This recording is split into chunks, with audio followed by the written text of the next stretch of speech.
मैं हूं आपके साथ नेहा दुबे। रुपए लेकर संसद में सवाल पूछने के मामले में टीएमसी सांसद महुआ मोइत्रा बुरी तरह से घिर गई है। इस पूरे मामले को संसद की एथिक्स कमेटी के पास भेजा जा चुका है और जांच जारी है। इस बीच महुआ मोइत्रा के दोस्त रहे व्यवसायी दर्शन हीरानंदानी ने उनकी परेशानी में और इजाफा कर दिया है। हीरानंदानी ने हलफनामा देकर आपको बता दें कि दावा किया है कि उनके पास महुआ का लोकसभा का लॉगिन आईडी और पासवर्ड था। इससे वे खुद ही महुआ की तरफ से अडानी के खिलाफ सवाल डाल देते थे।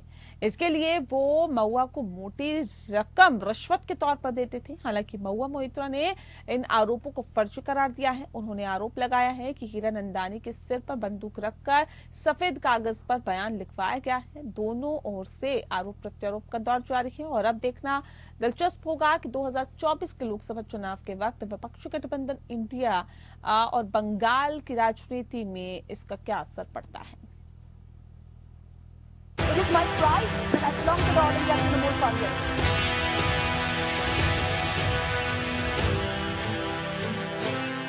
एक सवाल की कीमत तुम क्या जानो, निशिकांत बाबू। But wait, what does this bill really say? शायद यही सवाल टीएमसी सांसद महुआ मोइत्रा ने बीजेपी सांसद निशिकांत दुबे से पूछ लिया। इसके बाद तो सियासी हवा ही बदल गई। संसद में पूछे गए महुआ मोइत्रा के हर सवाल में निशिकांत दुबे को रुपए की बू आने लगी और फिर उठ गया संसद में पैसे लेकर सवाल पूछने का मामला। बीजेपी सांसद निशिकांत दुबे ने टीएमसी सांसद महुआ मोइत्रा पर पैसे लेकर संसद में सवाल पूछने का आरोप चढ़ दिया। भाजपा सांसद निशिकांत दुबे ने 15 अक्टूबर को लोकसभा स्पीकर ओम बिरला को चिट्ठी लिखी, जिसमें भाजपा सांसद निशिकांत दुबे ने मोइत्रा पर अडानी समूह और प्रधानमंत्री नरेंद्र मोदी को निशाना बनाने के लिए व्यवसायी दर्शन हीरानंदानी की ओर से संसद में सवाल पूछने के लिए रिश्वत लेने का आरोप लगाया था। इस पूरे मामले को संसद की एथिक्स कमेटी के पास भेजा जा चुका है और जांच जारी है। क्योंकि संसदीय प्रणाली में घूसखोरी की कोई स्थान नहीं है, तो उसकी जो कानूनी प्रक्रिया होगा, पार्लियामेंट ने पिछले दिनों में भी उसके ऊपर बहुत उदाहरण रखा है। वो सारा विषय पहले एथिक्स कमेटी के सामने पूरा स्पष्ट हो। एथिक्स कमेटी एक योग्य कमेटी है, लोकसभा के अध्यक्ष जी ने उसको काम दिया है, वो करे पहले काम आप। लेकिन इस मामले में महुआ मोइत्रा की मुश्किल अब और बढ़ सकती है, क्योंकि अब इस आरोप के बाद रियल एस्टेट अरबपति निरंजन हीरानंदानी के बेटे दर्शन हीरानंदानी सरकारी गवाह बन गए हैं। जिस बिजनेसमैन दर्शन हीरानंदानी ने महुआ को सवाल पूछने के लिए गिफ्ट दिए, उन्होंने एक लेटर लिखकर इसको कबूल भी कर लिया। दर्शन ने दावा किया कि उन्होंने केंद्र सरकार से सवाल पूछने के लिए महुआ की संसदीय लॉगिन का इस्तेमाल किया था। हीरानंदानी ने कहा उनके पास महुआ का लोकसभा का लॉगिन आईडी और पासवर्ड था। इससे वो खुद ही महुआ की तरफ से सवाल डाल देते थे। दर्शन का बयान मोइत्रा की तरफ से भाजपा सांसद निशिकांत दुबे के खिलाफ दायर मानहानि मामले में शुक्रवार को सुनवाई से पहले आया है। हीरानंदानी समूह के सीईओ दर्शन हीरानंदानी ने अपने हलफनामे में कहा कि अडानी ग्रुप के बारे में संसद में सवाल उठाने के लिए टीएमसी सांसद महुआ मोइत्रा के संसदीय लॉगिन का इस्तेमाल किया गया था। सरकार के स्वामित्व वाली इंडियन ऑयल कॉर्पोरेशन की कंपनी के एलएनजी टर्मिनल के बजाय उड़ीसा में धामरा एलएनजी आयात सुविधा केंद्र को चुनने के बाद उन्होंने अडानी पर निशाना साधते हुए सवाल पूछने के लिए मोइत्रा के संसदीय लॉगिन का इस्तेमाल किया था। रियल एस्टेट कारोबारी हीरानंदानी ने दावा किया कि टीएमसी सांसद ने महंगे लग्जरी आइटम हैंडबैग वगैरह दिल्ली में उनके बंगले की मरम्मत, यात्रा खर्च, छुट्टियों के अलावा देश और दुनिया में अलग अलग जगहों पर यात्राओं के लिए उनसे कई बार मदद ली है। कारोबारी हीरानंदानी का कहना है कि साल 2017 में बंगाल ग्लोबल बिजनेस समिट में महुआ मोइत्रा से मुलाकात हुई थी। इस भेंट के बाद वो पिछले कुछ वर्षों में उनकी करीबी निजी दोस्त बन गई। मुझे उनसे उम्मीद थी कि जिन राज्यों में विपक्षी दलों की सरकार है, वहां बिजनेस बढ़ाने में उन्हें मदद मिलेगी। कारोबारी हीरानंदानी के इस बयान के बाद महुआ मोइत्रा की मुश्किलें बढ़ गईं। अब महुआ पैसे लेकर सवाल पूछने के आरोप पर सवाल उठा रही हैं। महुआ मोइत्रा ने दर्शन हीरानंदानी से जबरन ये सब लिखवाने का आरोप लगाया है।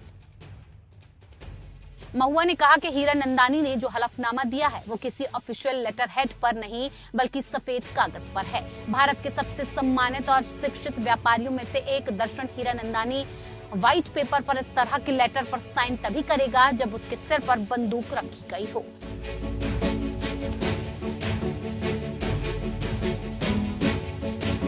टीएमसी सांसद महुआ मोइत्रा ने आरोप लगाया कि इस पत्र का मसौदा पीएमओ द्वारा भेजा गया था और उनसे इस पर हस्ताक्षर करने के लिए दबाव बनाया गया था।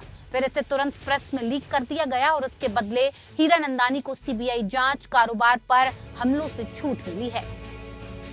इस पूरे मामले को संसद की एथिक्स कमेटी के पास भेजा जा चुका है और जांच जारी है। महुआ मोइत्रा पर पैसे लेकर संसद में सवाल पूछने के मामले में लोकसभा की एथिक्स कमेटी 26 अक्टूबर को सुनवाई करेगी। इसके लिए कमेटी ने निशिकांत दुबे को बुलाया है और ये सुनवाई संसद के कमेटी रूम में होगी। उधर महुआ ने दिल्ली हाईकोर्ट में मानहानि की एक याचिका लगाई है जिस पर 31 अक्टूबर को सुनवाई होनी है। अब देखना है कि इस मामले में संसद की एथिक्स कमेटी और दिल्ली हाईकोर्ट का क्या फैसला आता है। लेकिन इतना तो तय है कि महुआ मोइत्रा इस मामले में बुरी तरह से घिर चुकी हैं, जिसकी गूंज 2024 के लोकसभा चुनावों में भी सुनाई दे सकती है।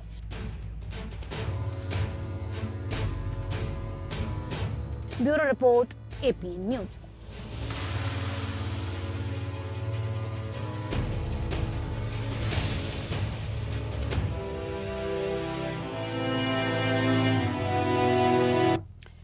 जी हाँ, तो महुआ मोइत्रा की मुश्किलें जाहिर तौर पर बढ़ती हुई दिखाई दे रही है। इस विषय पे आज हम तफसील से चर्चा करेंगे। खास मेहमान हमारे साथ मौजूद है, उनसे आपका परिचय करा देते हैं। इस वक्त हमारे साथ संजय चक्रवर्ती जी हैं, प्रवक्ता हैं टीएमसी के, बहुत स्वागत है आपका। नीता वाजपेयी जी हमारे साथ जुड़ गए हैं, नेता हैं बीजेपी के, आपका बहुत स्वागत है। और साथ ही साथ डॉक्टर संजय बंसल जी हमारे साथ जुड़ गए हैं, अधिवक्ता है सुप्रीम कोर्ट के। संजय जी आपका भी बहुत स्वागत है। इस खास कार्यक्रम की शुरुआत संजय चक्रवर्ती जी आपके साथ करते हैं। सर, क्या लगता है कि महुआ मोइत्रा की मुश्किलें फिलहाल बढ़ती हुई दिखाई दे रही है और न सिर्फ उनकी बल्कि पूरी टीएमसी की मुश्किलें इसके साथ बढ़ती हुई दिखाई दे रही है। अब क्या कोई व्यवसायी बताएगा तब सवाल पूछेगी टीएमसी? देखिए, इस समय स्थिति ये है कि राजनीति में रहना है तो मोदी मोदी करना है और बिजनेस में रहना है तो अडानी अडानी करना है। तो ये जुमले चल रहे हैं। अब अडानी के खिलाफ कुछ बोलेंगे तो बीजेपी को डायरेक्ट चोट लगती है, मोदी खुद के खिलाफ बोलेंगे तो देशद्रोह हो जाता है। तो ये तो नई बात नहीं है। जब जितना सरकार कमजोर होगी विपक्ष को उतना दबाव बढ़ेगा। जितना चुनाव नजदीक आएगा इस तरह की चीजें होती रहेगी।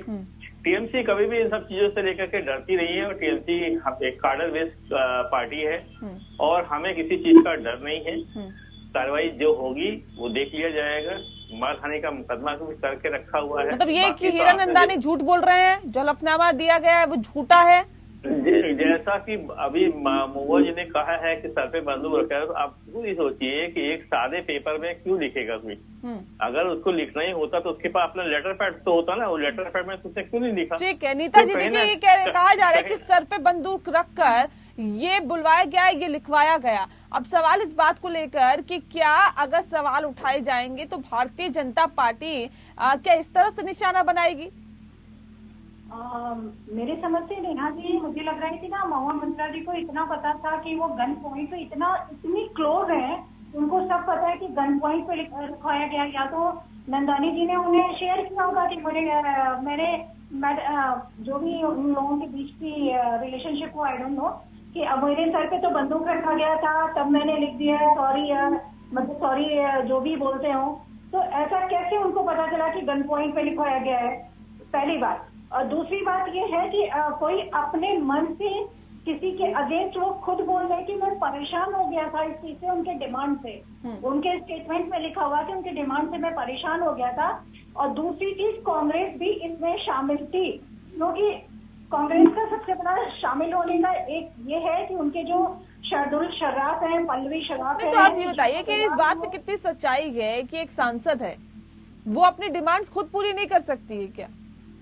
क्वेश्चन यही है। जो सोचने वाली बात, शर्मनाक बात यही है कि आप अपने क्षेत्र के बारे में छोड़ के अपने आप को, जैसे कि उन्होंने 2017 में जब इन लोगों की फ्रेंडशिप हुई थी, उन्होंने कहा था कि ये मशहूर होना चाहती थी, बहुत ज्यादा एम्बिशियस थी, बहुत ज्यादा अपने आप को आगे देखना चाहती थी, हाँ, जिसकी वजह से उन्होंने मतलब एक बात निकल के आई है कि मोदी जी पे टारगेट किया जाए, मोदी जी पे टारगेट किया जाए जिससे कि शायद फेमस हो जाए।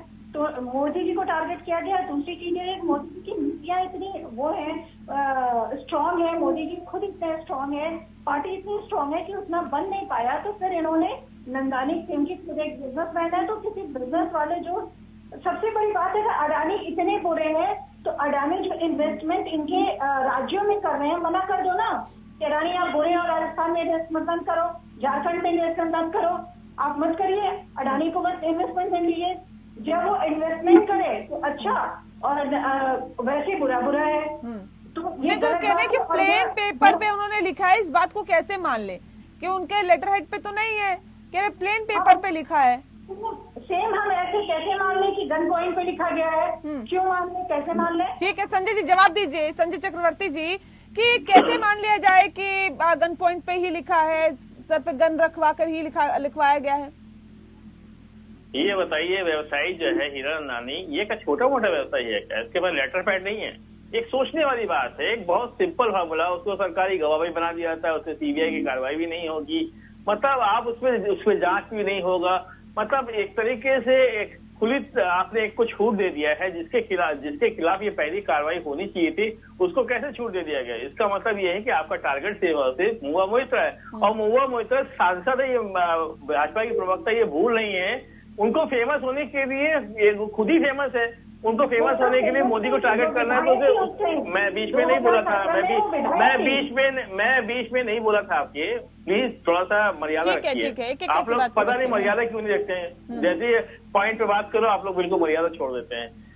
अगर ये कार्रवाई होनी चाहिए तो पहले फिर ये भी कार्रवाई होनी चाहिए कि मोदी जी जब श्रीलंका में गए तो वहां पे ठेका अडानी को क्यों दिया गया, उसके बाद मोदी जी जैसे ही बांग्लादेश गए तो उसका ठेका अडानी को कैसे मिल गया, बिजली का ठेका अडानी कैसे, मोदी जी जैसे ही ऑस्ट्रेलिया गए तो वहां का ठेका जो है कोयले का ठेका अडानी को कैसे मिल गया, मोदी जी इजराइल गए तो वहां का ठेका जो है अडानी को कैसे मिल गया, क्या इसकी जांच नहीं होनी चाहिए? नहीं अच्छा, ये भी बताइए, क्योंकि ये भी कहा जा रहा है कि ये दावा किया गया है हीरा नंदानी की तरफ से, और ये कहा गया है कि उनके पास महुआ का लोकसभा का लॉगिन आईडी और पासवर्ड भी था। ये कैसे संभव है? अगर आप सहमत नहीं हैं तो कैसे लॉगिन आईडी और पासवर्ड दे देंगे? बहुत छोटी सी बात है, लोकसभा का आईडी अगर सरकार चाहे किसी का भी आईडी पासवर्ड निकाल के तो सरकार ने दे दिया क्या? उसे बिल्कुल ये सरकार का ही काम है। अगर ये सरकार का काम नहीं होता, क्योंकि अडानी पे सवाल जिसने दागा है, वो चाहे संजय सिंह हो, चाहे डेरेक ओब्रायन हो, और चाहे राघव चड्डा हो, जिसने भी दागा है उसको किनारे कर दिया गया है। महुआ मोइत्रा का ही क्यों देंगे, किसी और का भी तो दे सकते थे, सबको एक उन्हीं जैसा का तो क्यों नहीं कर देंगे? सकते, तो कुछ ठीक है, डिफरेंट डॉक्टर करना है। संजय बंसल जी, कानूनी तौर पर इस पूरे केस को आप सबसे पहले कैसे देखते हैं, आपकी प्रतिक्रिया? मैं दोनों प्रवक्ताओं को सुन रहा था, थोड़ा सा अजीब है मामला। अभी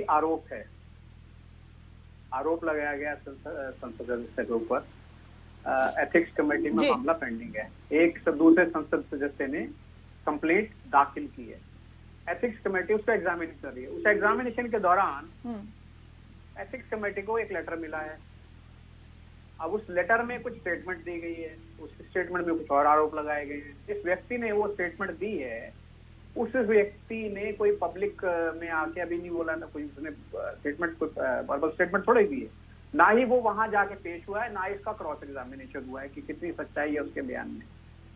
तो ये सब चीजें भी एस्टेब्लिश होनी है, जो आरोप हैं वो अभी सिद्ध होने हैं। अगर ये मान के चलें कि उन्होंने पैसा लिया है, सवाल पूछने के लिए पैसा लिया है, इसको साबित करना होगा, अभी साबित नहीं हुआ है, सिर्फ आरोप है। दूसरी बात जो है, जो सारा केस है वो बेसिकली एथिक्स कमेटी के पास under the parliamentary rules and procedure pending है।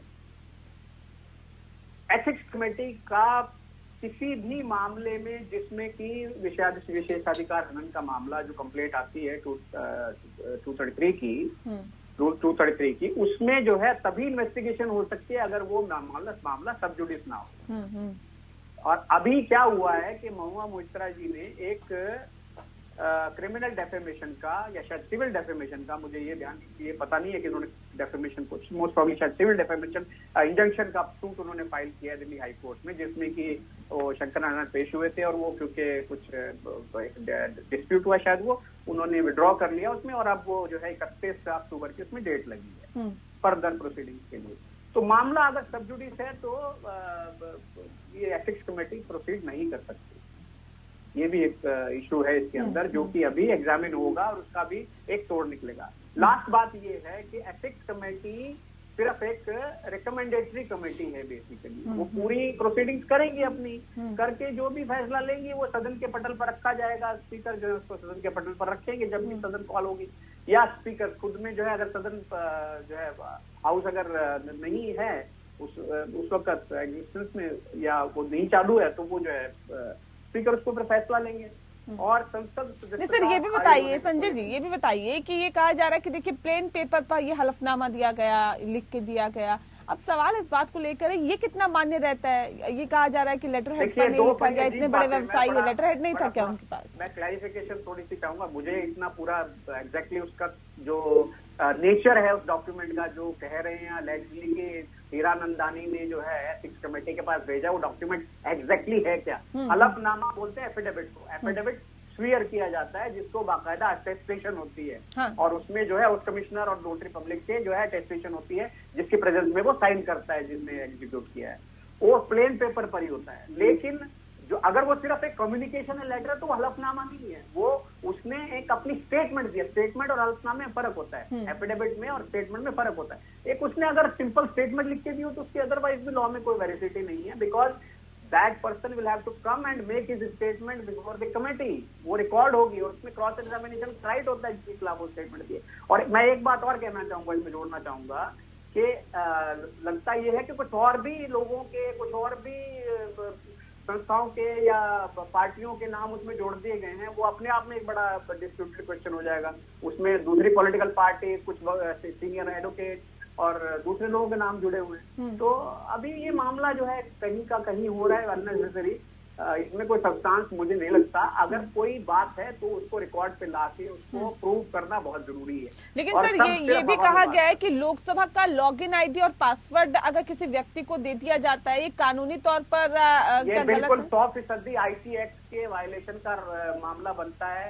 अगर हीरानंदानी के पास इस किस्म की सुविधा उपलब्ध थी, चाहे तो महुआ मोइत्रा जी ने भी प्रोवाइड की या उनको किसी और तरीके से मिली, और उन्होंने अगर पैसा दिया तो उनके खिलाफ तो केस बनना ही बनना चाहिए। अगर ये स्टेटमेंट उनकी सही है कि उन्होंने पैसा दिया सवाल पूछने के लिए, या उन्होंने जो है कोई जाति फायदा लेने के लिए उनको किसी संसद सदस्य जो कि एक पब्लिक सर्वेंट होता है उसको अगर पैसा दिया, तो करप्शन में मोइत्रा जी के साथ साथ उनको भी जेल जाएंगे। दोनों पार्टी जो है वो देने वाला भी और लेने वाले दोनों अपराधी होते हैं। ठीक है नीता जी, एक बात और मैं जी जो आपका सवाल सर जो आईडी और लॉगिन पासवर्ड जो हैं इसके संसद सदस्यों के लिए, जी वो जो है प्रिविलेज्ड राइट होता है मेंबर पार्लियामेंट का।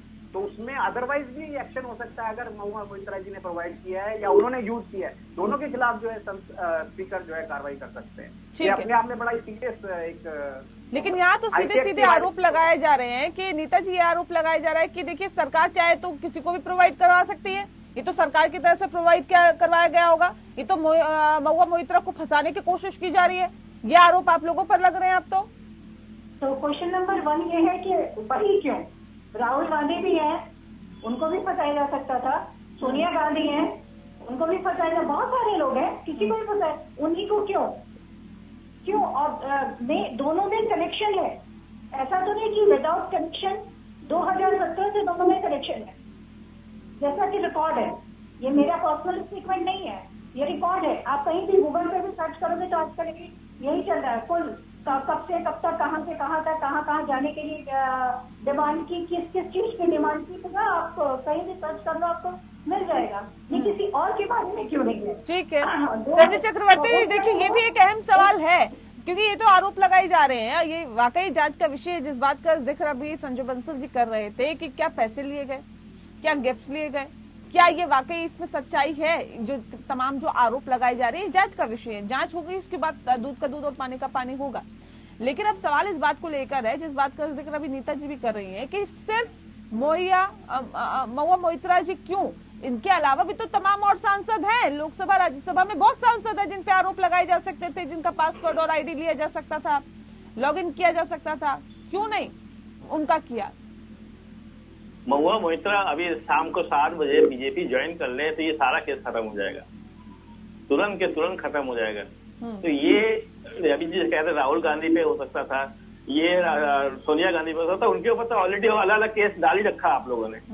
आप टोटल कोशिश कर रहे हैं, अगर सबको ईडी सीबीआई लगा देंगे तो फिर ये कहेंगे कि विपक्ष के ऊपर जो है एक तरफा जांच हो रही है। तो इसीलिए कैटेगरी बनाई गई है, किसको कहाँ पे किस जगह पे फंसाया जाए।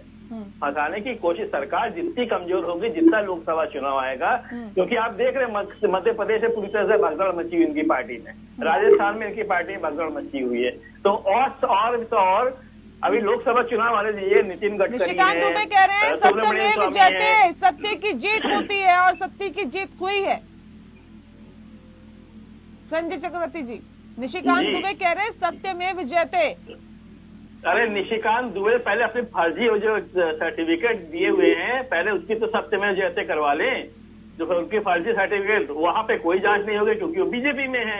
अभी आपने रमेश बिदुड़ी का आपने देखा होगा, 1 महीने पहले उन्होंने एक धर्म विशेष को लेकर के वो एक संसद के अंदर बयान दिया था, 15 दिन का समय दिया था, महीना बीत गया, कोई कार्रवाई हुई? उल्टा उनको उपकृत कर दिया गया, उनको राजस्थान में टोंक में उनको जो है बाकायदा प्रभारी बना दिया गया।